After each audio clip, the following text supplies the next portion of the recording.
Good afternoon, Rotarians and guests. How's everybody today? Good to see you all. Welcome to actually the last meeting of April of the Rotary Club of Des Moines. I'm Kevin Kassir, your president. First, a few thank yous.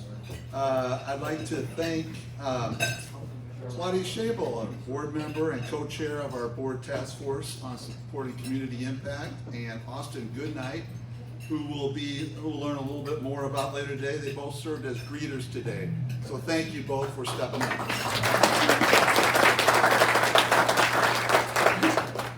And now I'd like to ask Randy Worth to come up and lead us in a moment of inspiration, Pledge of Allegiance, four-way test. Thank you, Randy, for stepping up for this service. And I think you're also going to talk to us a little bit about your Wheels Fellowship. So, Yes. Come on.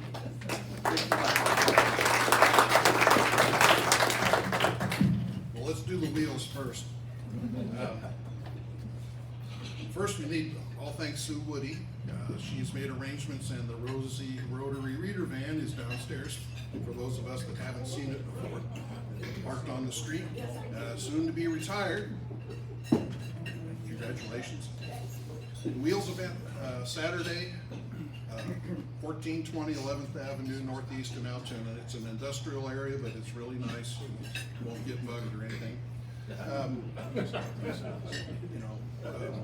We have the IMTA motor truck, truck driving simulator that will be there. The Iowa Interstate Railroad will have an engine and a tank car.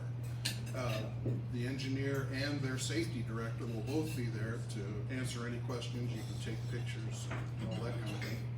The Highway Patrol will bring their seatbelt convincer trailer, and that's shows you get to feel the difference between a 5 and a 10 mile an hour impact. And then we'll have a car show for those of you that bring your cars out. We have plenty of space. The cars will be separated off from the park where you park, which will be on the street, but it's a nice wide street. It's a circle at the end. It's cool. As you enter into the business park, there's a Casey's and a Quick Star, so you can stop there for coffee, a snack, or whatever. There are restroom facilities and vending machines at merchants. I don't recommend the vending machines, but the restrooms are. And anyway, so come out and enjoy. It's from 10 to noon. You don't have to stay for the whole thing. Come, and if you only want to see one thing and it takes you 20 minutes, come and goes as you like. So, hope to see you there. I've told I'm nervous, and I'm looking forward to it, but nervous at the same time, because this is kind of the biggest thing that we've ever tried to do. So now hopefully I can inspire you, also along the automotive theme. But perhaps you know Henry Ford. As he developed his company, he wanted to control all of the raw material that went into producing a car. And that's a different approach than a lot of companies took. To accomplish this, there was a lot of wood in the early 1920 cars, so he bought a little timber patch of 313,000 acres up in the Upper Peninsula of Michigan and developed a sawmill in Iron Mountain, Michigan. Anybody know where Iron Mountain is? There it is, one of the tallest ski jumps in the world. Some idiot years ago went down with a shovel. Never heard from him since. So the wood was made for door frames, floorboards, spoked wheels, stuff like that. But Ford also hated waste. So the scraps that were left over got used 3 different times. He created a wood distillation process. And he had a lot of friends that knew a lot of stuff, right? And so from scraps, he worked on making antifreeze, artificial leather for his cars, and other chemicals that were used in the manufacturing process. After that, there were still scraps. So he created a way to dry the chips in an oven, capture the steam, capture the combustion gas and used that to create steam to help run the plant. There was still chips left over. So he developed a method to crush them, mix them with water, starch, and who knows whatever else, compress them, and made charcoal briquettes. And he's to the tune of 100 tons a day. He made charcoal briquettes, bagged them up, and sold them then through Ford dealers. Well, there was in the 1930s, as things went along, he thought, well, we need to divest of this, so he sold the briquette business to the Ford dealer that was in Iron Mountain, who just happened to be his cousin-in-law, who just happened to be Edward G. Kingsford. Kingsford Charcoal Company. Henry Ford's quote that I really like, and then I'll quit. My best friend is the one who brings out the best in me.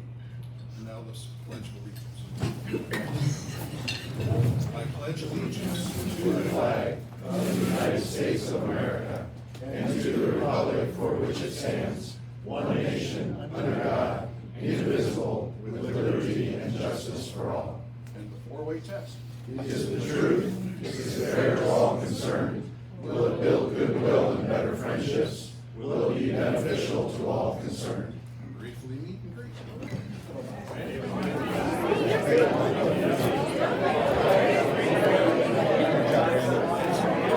Hi, Randy. Excellent job.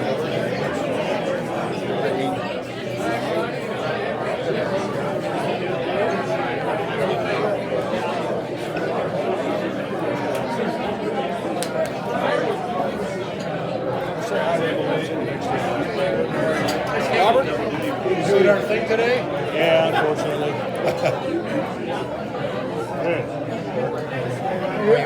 Mr. Bob, good job again, Randy. Thank you, sir.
Rolling on the agenda. Now we have the opportunity to get to meet our guests today. We have quite a few guests. I'll introduce you by name and ask you to stand and then remain standing, and then we'll recognize everybody all at once, okay? So first off, we have Diane Munz, who serves on the board of the Des Moines Water Works and the new Central Iowa Water Works, a guest of Dave Busick. We have Laura Snell, visiting Rotarian and current president of the Alturas, California Sunrise Rotary Club and daughter of Mark Snell.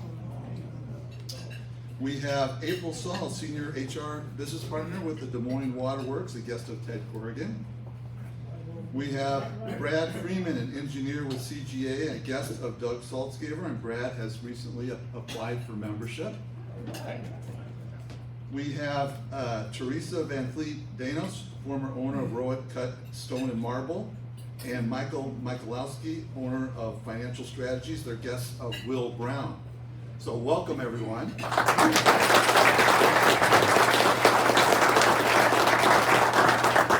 Okay, where in the world is club number 27? For our guests, there's about 36,000 Rotary clubs around the world, and we were number 27. So we take this as an opportunity to show where folks are around the world and around our country.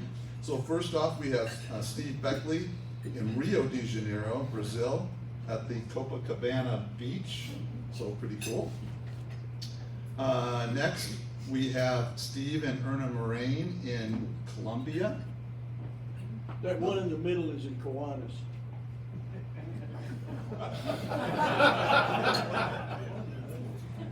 And then we have Scott Bennett at Gulf Shores Rotary Club. So good job out of you. So you can take us with us and share the fun of where you're at the next time you go on an interesting trip. One thank you, another thank you, I guess, to Rich Leopold with the Polk County Conservation, the chair of our Community Service Committee. Several of you helped plant trees at the Fort Des Moines Park on Tuesday evening for Earth Day. We had Rich, of course, we had Claudia, Scott Bennett, Harvey Fries, Dick Stauffer, Kitty, Sue Whitty, all were there. So really appreciate your service and support of this important community service project. Now we're back to our usual agenda, and we're gonna expand our knowledge and test the minds of our folks here with Did You Know? And since our topic is around water today, thought it would make sense to cover a few water facts. So, what percentage of the Earth's water is considered fresh water? If I break it out between salt water from the oceans and seas, glaciers, and fresh water, what percentage is fresh water? And by the way, Tammy, you are not allowed to. 5%. Look, 1%. So 1% goes 1% fresh, 2% glacier, and 97% is in the ocean and seas. Okay, lakes in the United States. Michigan's got 11,000, Minnesota's 11,800. There's 2 other states higher than that. And by the way, the number 1, it's not even close to number 2. Can you name me the number 1 and number 2 states? California's not it. Who said Alaska? Oh my gosh, Mosier. You got it. There's 3 million lakes in Alaska. Next is Wisconsin at 15,000. And now, the most critical water fact that I'm going to share with you today. How many drops of water does it take to fill a teaspoon?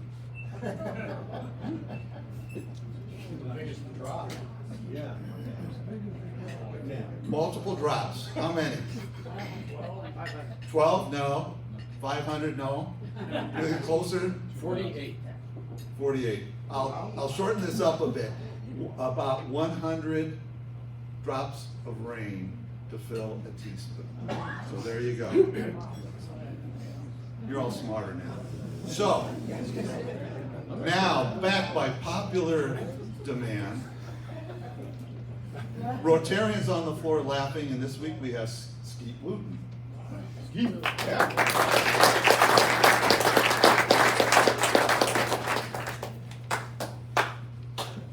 It's about as enthusiastic that I think it's ever been. So, is Beckley here?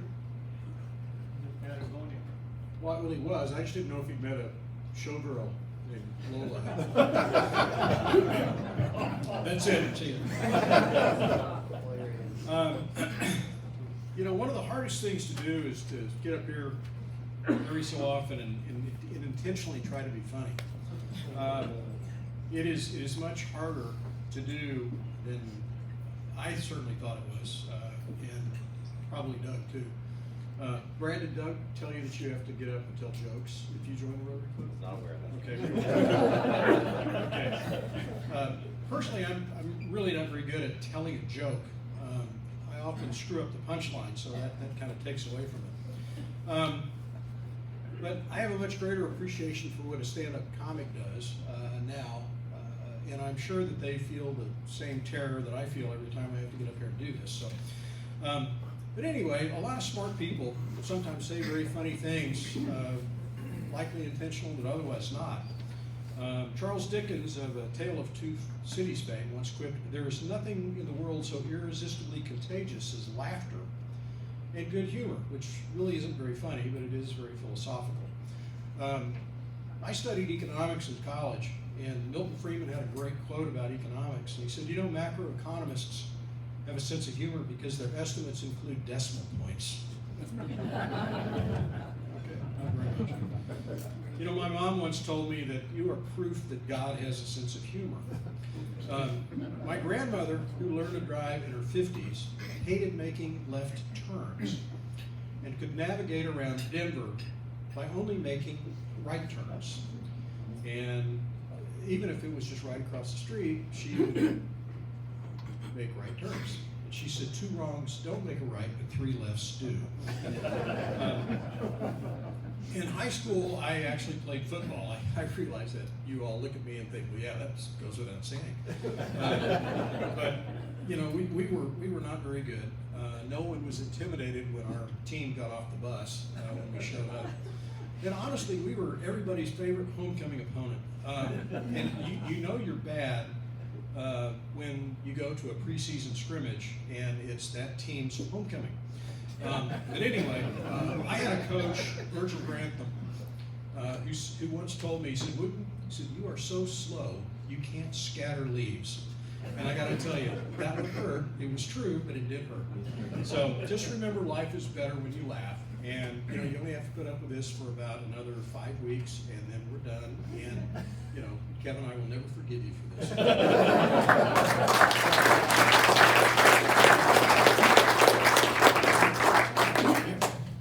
And now our chair of our new member orientation, Ann McFarland, to introduce a new member.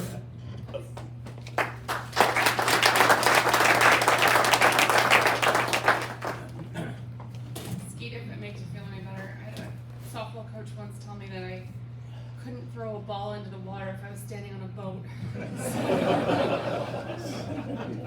That was funnier than what Yeah. I was. It's funny because it's true. So I have the pleasure today to introduce you to a new member, Austin Goodnight, who has such a cool name. And I'm going to try to get our ordinary questions a little bit out of order to make this more fun for Austin. So before I give you his background, I'm going to tell you how he answered the last question, which is, what talent or skill do you possess that may surprise or delight people? And Austin said, and this was brought to my attention yesterday, that he has a knack for timely inserting quotes from Adam Sandler movies into conversations. So for all of my 90s and 2000s childhood peeps, this is for you. So with that in mind, and because I have the microphone and you don't, so you will listen to every damn word I have to say, let's get to know Austin. Austin is originally from Hudson, Iowa, near Waterloo. He obtained his bachelor's degree from UNI in 2016, but then Austin decided he was too good for his home, and he left to pursue a law degree from the University of Iowa, which he achieved in 2019. He then decided that it's hard to soar with the eagles when you're surrounded by turkeys, Hawkeyes, and he moved to Des Moines, where he has been practicing as a corporate attorney at the Frederickson and Byron law firm, focusing primarily on mergers and acquisitions. 8 years ago, next month, Austin said, I want to grow old with you, to the love of his life, Danielle, and they now have 2 children, Marshall, 5, and Nova, 3, who are, as you can imagine, as maniacal as a box of kittens. On a free day, we will find Austin golfing at a local course in the metro, where he's always trying to get the ball in the hole in one shot, because it's so much easier than putting. And you may find him cooking a new meal for his family or traveling to see one of his favorite sports teams, including the Kansas City Royals, the Mizzou Tigers, and his favorite foosball team, the Kansas City Chiefs. We asked Austin, where in the world have you traveled that you can't wait to go back to? And he said, most of my travels thus far have been to the Caribbean, and I can't wait to go back to Jamaica in particular. I suspect it's because of the high quality H2O, shout out to Des Moines Waterworks, but you'll have to ask him. We also asked Austin, what's the best piece of advice you've ever been given? And he responded with some great advice from the book 7 Habits of Highly Effective People. First, listen first with the intent to understand, not the intent to reply. And sow a thought, reap an action. Sow an action, reap a habit. Sow a habit, reap a character. Now I'm going to turn the microphone over to Austin so he can tell us what he can't wait to tell his family and friends about Rotary. So stop looking at me, swans.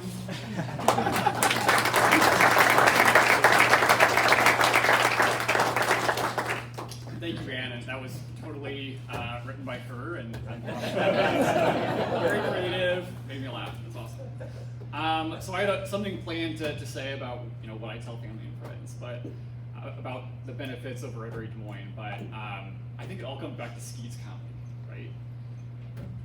Which one? It's very creative, and I enjoy it. So, but in all seriousness, thank you to Kevin for all of your support. Thank you to Kitty for all of your support, and thank you to Carter for introducing me to the group. It's been an excellent experience so far. So, when I think about what I tell my family and friends about the benefits of membership here in Rotary, it all comes down to the word community. Being able to hear so many impactful leaders from the community speak at the weekly meetings, being able to give back to the community through volunteer and committee work, and being able to build connections with all of you fellow members. I know it's been a pleasure of mine to build connections with a number of you thus far, and certainly looking forward to meeting the others and building connections with the remainder in the near future. So thank you all.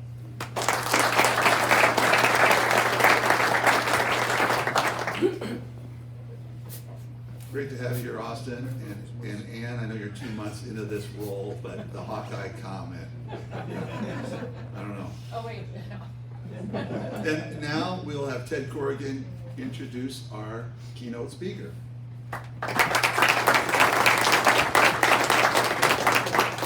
Thank you, Kevin. Good afternoon, everyone. It is absolutely my pleasure today to introduce Tammy Madsen, who is the new Executive Director of Central Iowa Waterworks on this day, April 24th, which happens to be the 1-year anniversary of the first Central Iowa Waterworks board. So we're a year in, and that's exciting. And Tammy gave me some details that I will read, but before I read them, I just want to say that as the soon-to-be retiring CEO at Des Moines Waterworks, I'm thrilled that we have been able to attract such a talented person to serve in this role. What I've seen from Tammy over the last 6 months helps assure me that the water supply is on the right track. So you guys can all keep drinking the water without worry. But, more specifically, Tammy Madsen has served as Executive Director of Central Iowa Waterworks since November of 2024. Prior to coming to Central Iowa Waterworks, Tammy spent 5 years leading an established regional water utility in western North Dakota. She holds a master's degree of environmental science and hydrology from the University of Oklahoma, a master's of business administration from the University of Texas at Tyler. And she isn't in the office tackling water issues. You can find her and her family kayaking, camping, or volunteering for local organizations. And that last bit reminds me that Tammy told me whether professionally or personally, you can almost always find her up to her knees in water.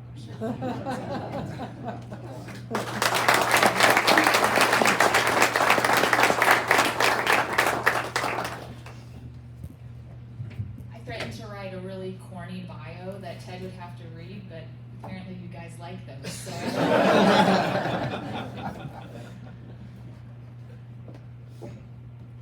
So as Ted said, I'm Tammy Madsen. I'm the Executive Director of Central Iowa Waterworks. I'm very happy to be here today to celebrate our first anniversary of our board meeting with all of you.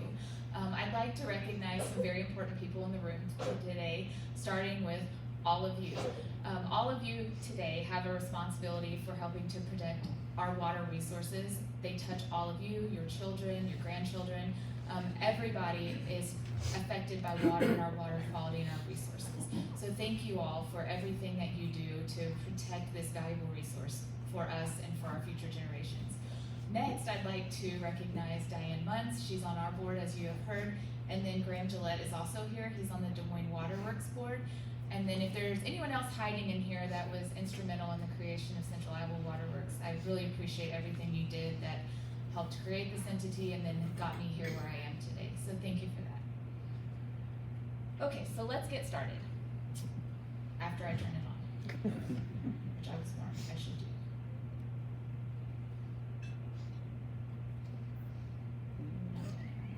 Okay, first slide.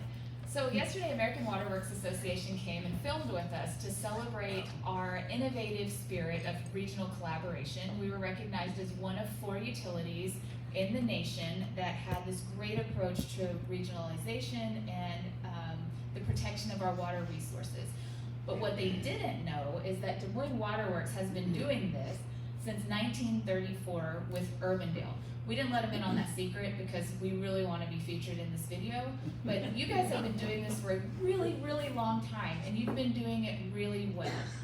So here are some pictures from back in 1871, probably not from then, but anyways, 1871 when Des Moines Water Works constructed the waterworks as a private company, and then as time moved on, they regionalized with Urbandale. West Des Moines Water Works constructed a water treatment plant, and then in 1974, West Des Moines Water Works began to supplement its water production with Des Moines Water Works.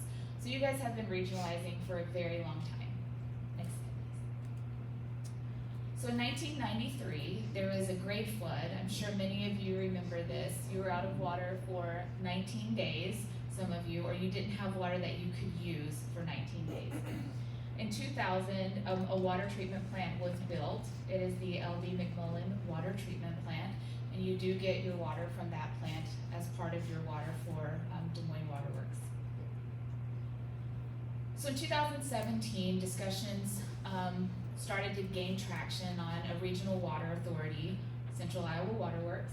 Between 2017 and 2021, the discussion kind of ebbed and flowed like water. This framework was conceptualized, discussions came and went, COVID happened, which affected how these discussions took place. And then in 2021, Des Moines Water Works signed the founding resolution and started having public meetings. In 2022, West Des Moines Water Works and Urbandale signed the agreements.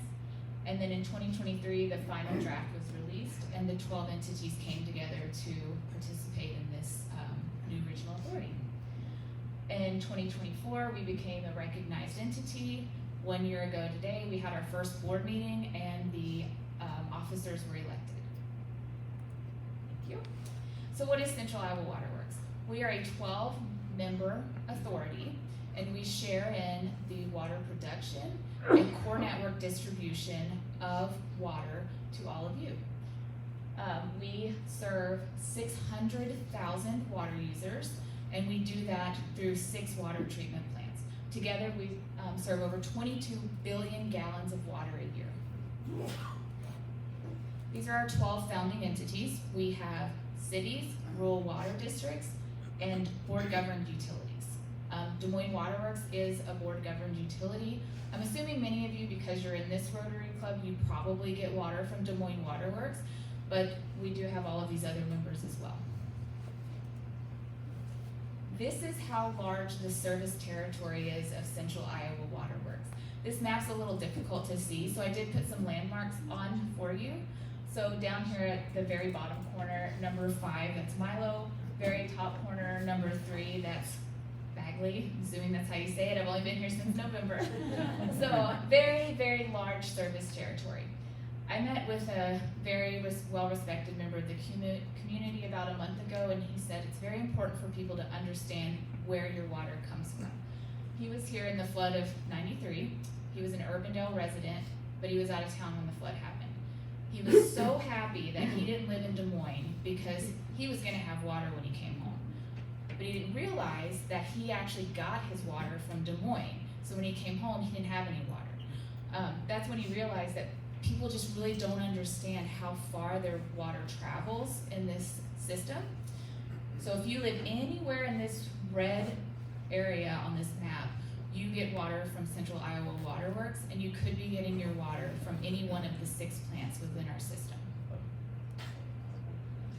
So the founding entities of Central Iowa Water Works throughout the flood and other very important cost-efficient reasons decided that we needed to come together to create this regional entity.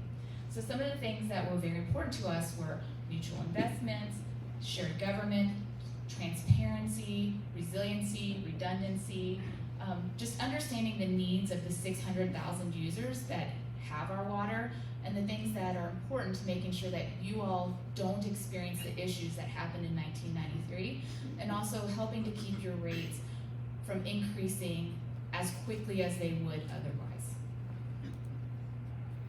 So what this means is that we have come together to collaborate regionally.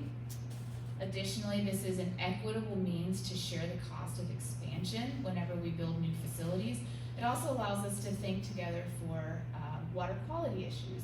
We have a regional voice now to think about how we use source water, where our source water comes from, and then any of the things that affect our source water, such as if there's legislation that's passed that could affect the quality of the source water, or if there are things happening environmentally, if there are floods, how do we use our water when we water our lawns, things like that.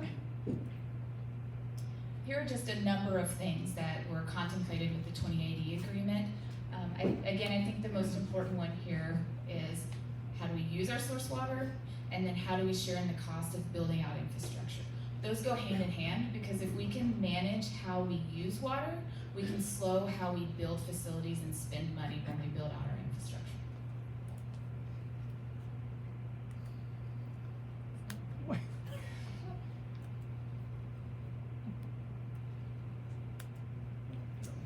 Okay, so what does our entity do? So Central Iowa Water Works, we have the 12 participating agencies, but those agencies still have a lot of their responsibilities. So we have a very narrow scope of responsibility. We are governed by a 12-member agency board of directors, but we actually have 13 directors on our board. Des Moines Water Works has 2 because they serve over 100,000, a population of over 100,000. We own all of the drinking water that is created within our system that's produced, and then our member agencies buy water directly from us. They don't buy water from anyone else. And then we charge a unified wholesale rate for that water across all of our agencies. And then our narrow scope also, as I've already said, includes source water management, water quality issues, and then making decisions on how our infrastructure is built out, when, where, the timing issues. We do not replace any of your local water authorities or utilities. You won't see a change in how your bill is paid, or you haven't. We don't make any decisions on behalf of your customers, and we don't set any of your local water rates. So as we're charging this wholesale water rate to everyone, the local water rates are based on your individual water billing authority. Okay, so the benefits of what we have done is to help manage the water resource, manage the rate of growth in the region, and then to share in those infrastructure costs and decisions. Thank you. So where does your water come from? I've already said several times that we have 6 water treatment plants within our system. 4 of them are in the Des Moines Water Works region, and then we have 2 other ones that are, 3 other ones that are outliers. So we have a Grimes Water Treatment Plant, the AC Ward Water Treatment Plant in West Des Moines, and then a Polk City Water Treatment Plant in Polk City. Again, if you live anywhere in this region, you're going to get water from any of those 6 plants. All of these plants combined do 125.5 million gallons per day. That's a lot of water. Yeah. Here's a picture of the McMullen Water Treatment Plant. This is a lime softening water treatment plant. This is the Saylorville Water Treatment Plant. This is an RO water treatment plant. This is what's inside of this building. So if you happen to drive by, it's not as fun or interesting as the lime softening water treatment plants are. It's just a big building. But inside of it, there's RO softening, RO treatment equipment. Sorry. And then this is the AC Ward Water Treatment Plant in West Des Moines. So where we are today, on our 1-year anniversary of our first board meeting, we have RFQs out to build a new West Water Treatment Plant, and then also to expand our Grimes Water Treatment Plant.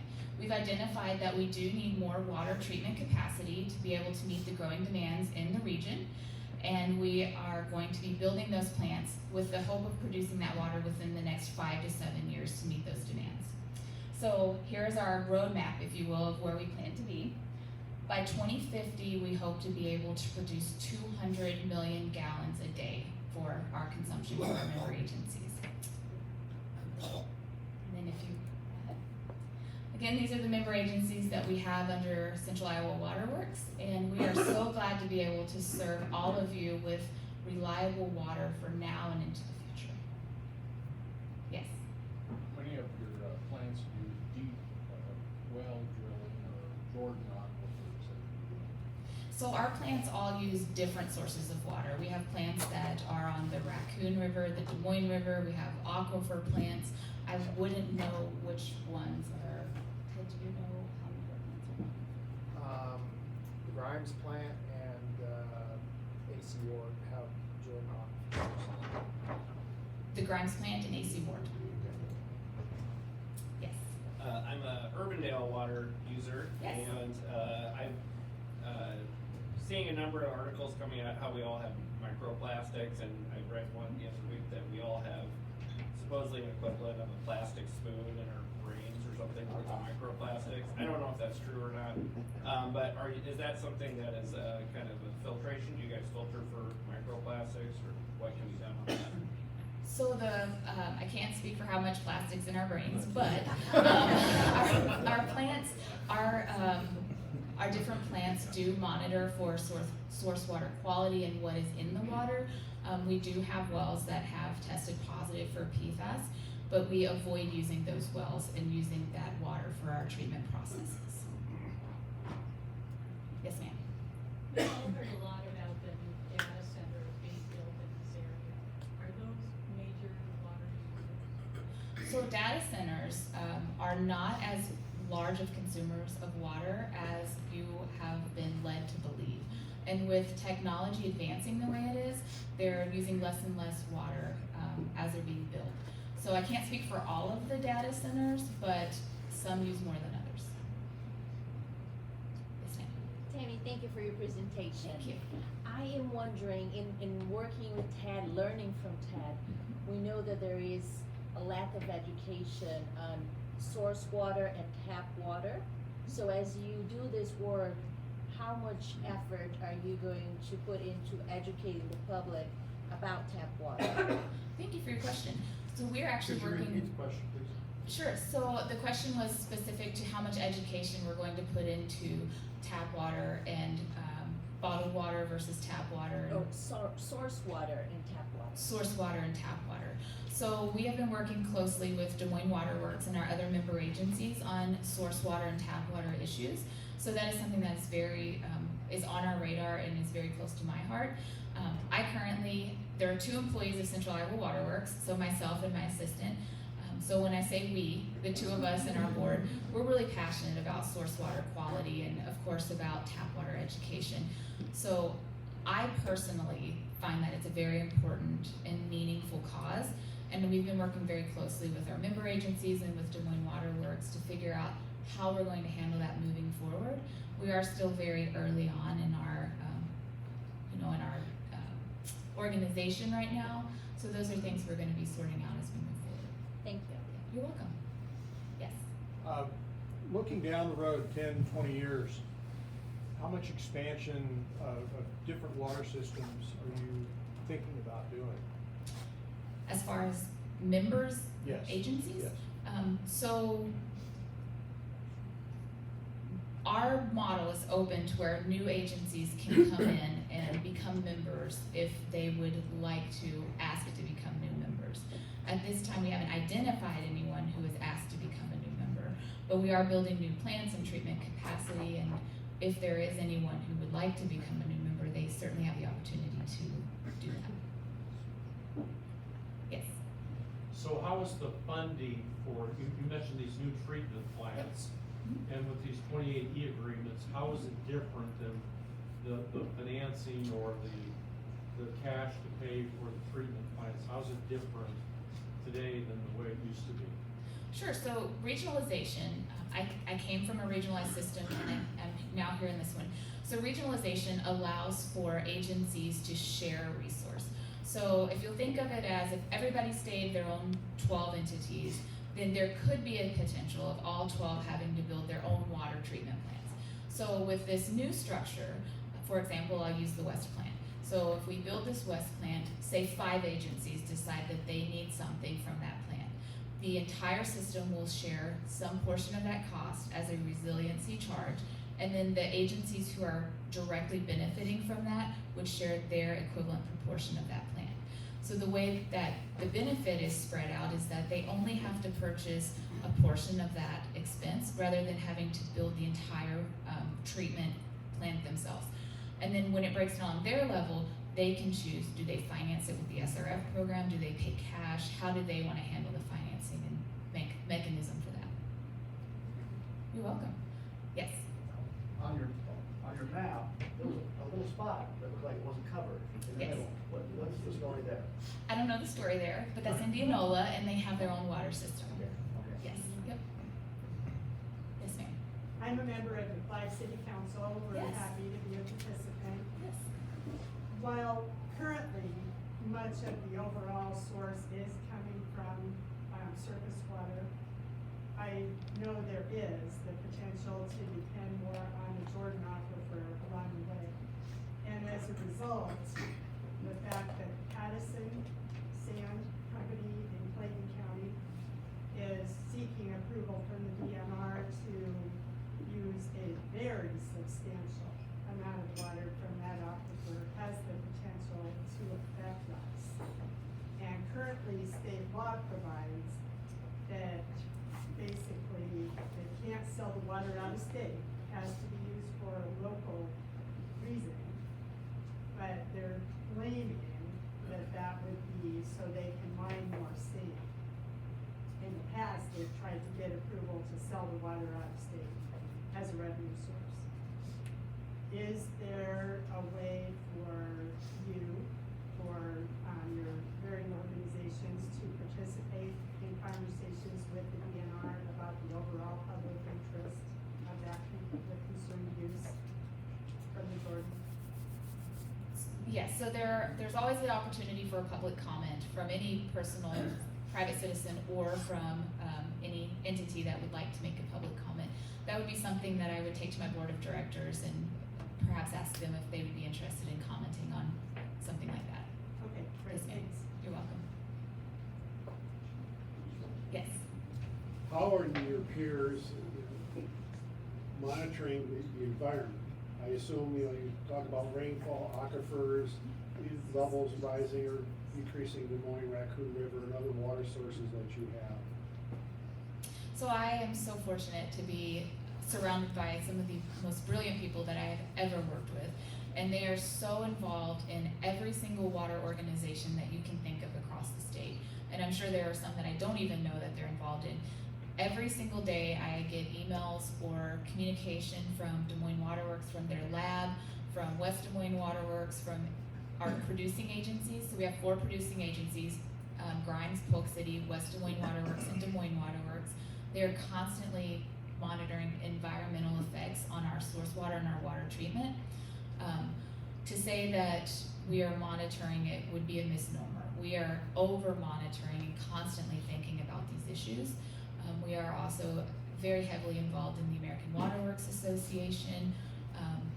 If there is an agency involved in water quality monitoring, you can find one of our member agencies sitting there at the table being involved in those conversations. You're welcome. Would you talk a little bit about Xenia? It seems like whenever there's an outage or a boil advisory, half the time it's coming from Xenia, but they're getting all their water from Des Moines. But is that a problem with their own distribution system? Tell us about what Xenia is and how it's different from some of the other agencies. So Central Iowa Waterworks is a wholesale water provider to our 12 member agencies. So I wouldn't be able to speak on behalf of Xenia because I wouldn't be involved in their distribution activities.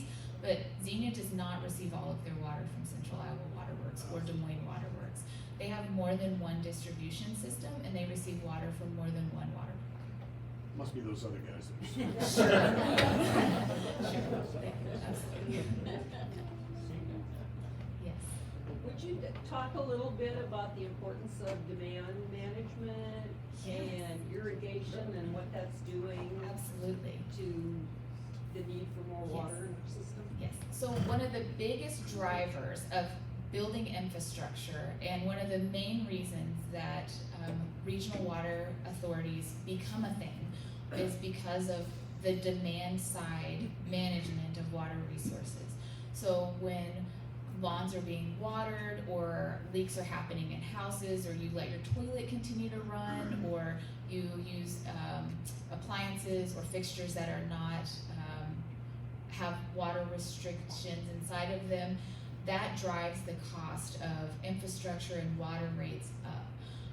So Central Iowa Water Works has a water usage best practices committee that's going to be meeting for the first time in May to help push out some public education on overwatering lawns, or how we can better use water on the demand side to help reduce rates and stop driving the need to build more water treatment facilities.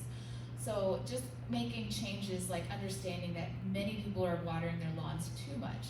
We could water our lawns less and bring down that need to build facilities faster. Yes? How do you measure the population growth or expectations in the future within your work area? That's a great question. So, yes. So we actually went out to our 12 member agencies and asked that very question. What do they see as growth within their agencies? What are they expecting with builders, industrial growth, those types of things? And then there is also some study done on the MPO, the Metropolitan Organization boundaries, those types of things. And then our 12 member agencies came back to us and said what they expected to see for their growth and what they are comfortable investing in the infrastructure in the system. So CIWW does not make any decision for the member agency as far as we think you're gonna grow this much and you need to spend this much money. They make those decisions at their local level using data and facts, and then they bring it back to us. Is somebody combining all that for the whole area? We are, yes. So HDR just completed a study, and our board received and filed it at the end of 2024 that has all of the data for what we expect to see in growth. We did find that those numbers were a bit high, so we're going to go back, or we have gone back and visited with our member agencies on what they realistically expect to see as far as growth, and we're working through those numbers now. You're welcome. Yes. Could you go back and explain the relationship between the individual water providers, such as Des Moines Water Works, and the governing board that you represent? I'm still a little confused as to how that all intertwines and how the Central Iowa Water Works is not just an added cost or another layer of bureaucracy involved. So more specifically, I guess I'll start rambling and then you can dial me in. So the 12 member agencies come together and they make decisions as a board. And so there has to be a ringleader to wrangle it all in and do all the paperwork and go out and find the funding and make sure that the 2080 is being adhered to and conduct all the board meetings and do all of those things. So the 12 member agencies still make decisions locally, they still run their organizations, they still come up with these numbers and conduct these studies, rather than having Central Iowa Water Works make those decisions for them and do those studies for them. So there's only one of me, I'm the only one. It's very important that Central Iowa Water Works does not become top heavy, so that those 12 member agencies still have that decision-making power and they're still very involved in the process. And then Central Iowa Water Works compiles all of that data, and then we own all of the water and the infrastructure, and then we help manage the shared risk of all of the 12 member agencies. Before Central Iowa Water Works, the 12 member agencies didn't have a say as strongly in shared ownership in all of the infrastructure like they do today. So if Central Iowa Water Works didn't exist, it would still be 12 individual islands out there without this shared ownership and shared governance of all of these water assets.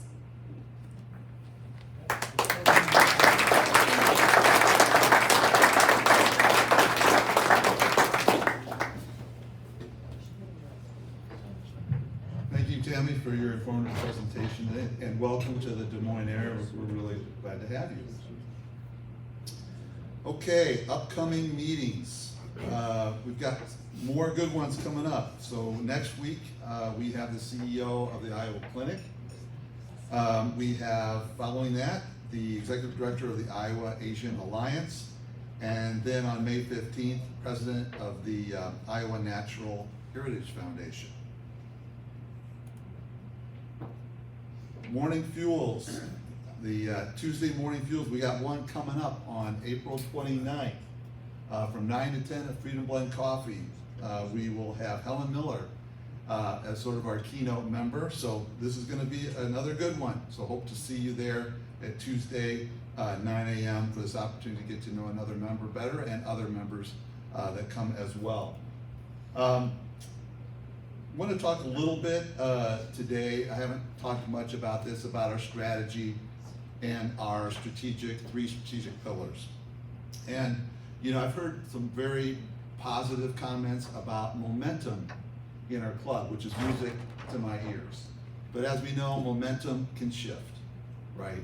And so it takes continual effort to maintain that momentum. So I just want to remind you about those three pillars are, and I'm going to ask each one of you to think about, are you contributing to those pillars? Because it's only with all of us do we drive momentum. It's not the board, it's not me, it's all of you. So here's some ideas to contribute to these three pillars, and if you are, great, just keep doing it and making it a habit. So our first pillar is relationships and building relationships in our club. So how can you do that? Well, one example is you can come on one of these Tuesdays and join us for coffee and learn about a particular member, but meet other members as well.